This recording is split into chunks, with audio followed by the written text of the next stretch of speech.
Fazemos enfermagem no turno noturno. Nosso assunto é nanismo. A apresentação foi feita por Eric e os nossos componentes são Cláudia do Nascimento Carvalho, Rosiquele Queiroz Nascimento, Ruth Gabriele da Silva Lima, Érica Monalisa Felipe Santos, Ticiana da Silva Batista, Márcia Maria Figueiredo de Souza, Lidiane Avelino de Freitas Ferreira, Maria Elisa Furtado da Silva, Célia Maria Evangelista, Aline Karen Leiroz de Souza. Eu vou falar um pouco sobre o nanismo. O nanismo é um transtorno que se caracteriza por uma deficiência no crescimento, transformada em números. Essa medida corresponde ao percentil inferior a 3 na curva de crescimento estabelecida pela OMS, que é a Organização Mundial da Saúde, ou menor que 2 desvios padrões abaixo da altura média prevista para a idade e sexo, na ausência de causas que justifiquem o retardo no crescimento. O nanismo pode afetar mulheres e homens indistintamente, que, salvo raríssimas exceções, mantêm a capacidade intelectual preservada e podem levar uma vida normal e de boa qualidade. Em muitas situações, porém, as pessoas com nanismo são obrigadas a lidar com o preconceito e a discriminação social e a contornar as dificuldades de acesso em ambientes preparados para receber pessoas mais altas. Por isso, muitas vezes, precisam de ajuda para realizar tarefas simples, como utilizar o caixa eletrônico e transporte público e alcançar os produtos nas prateleiras de supermercado, por exemplo. Mais de 200 condições diferentes podem causar alteração no ritmo do crescimento. No nanismo, existem duas classificações: o nanismo hipofisário, que também pode ser conhecido como pituitário, causado por distúrbios metabólicos e hormonais, em especial pela deficiência na produção de hormônios do crescimento, ou por resistência do organismo a essa ação hormonal. É conhecida também por nanismo proporcional, porque o tamanho dos órgãos mantém a proporcionalidade entre si e com a altura do indivíduo.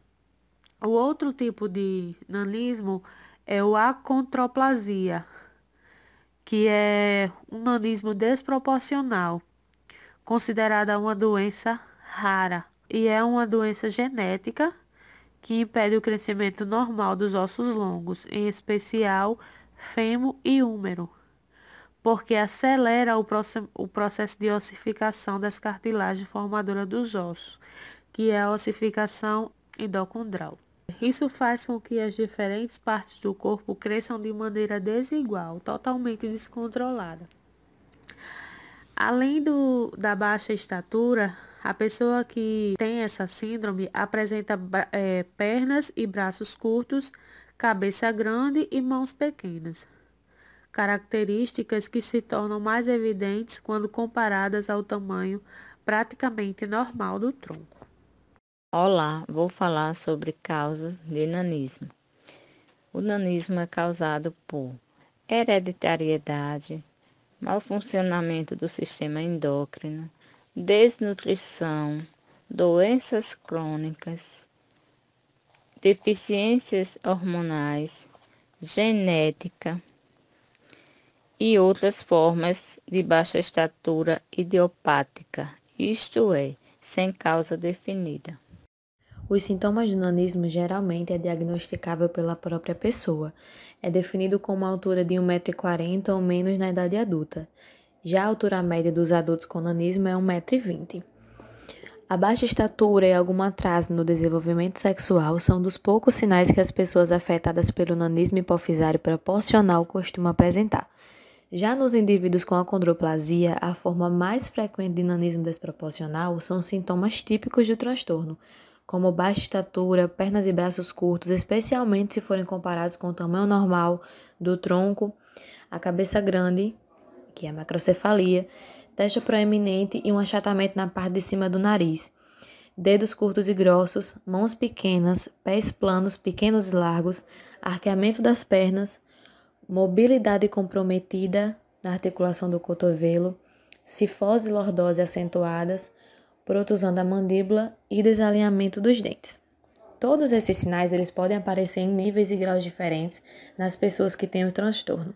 Diagnóstico do nanismo. O diagnóstico de acondroplasia toma como base o exame clínico e o resultado das radiografias do esqueleto. Os sinais costumam estar presentes já no nascimento ou logo nos primeiros anos de vida. Mesmo durante a gestação, eles podem ser observados a partir do 6º mês por meio de exames de imagem, como a ecografia e a ultrassonografia. Testes de DNA em amostras do líquido amniótico nem sempre serão necessários para fechar o diagnóstico. Quanto mais cedo ele for feito, melhores serão os resultados do acompanhamento clínico, que deve ser multidisciplinar, respeitando as peculiaridades de cada quadro. O tratamento do nanismo. O nanismo tem tratamento e deve iniciar logo após ser diagnosticado, quando a baixa estatura está relacionada com a ausência ou pequena produção do GH, o hormônio do crescimento. O esquema terapêutico se dá pela reposição do hormônio somatropina.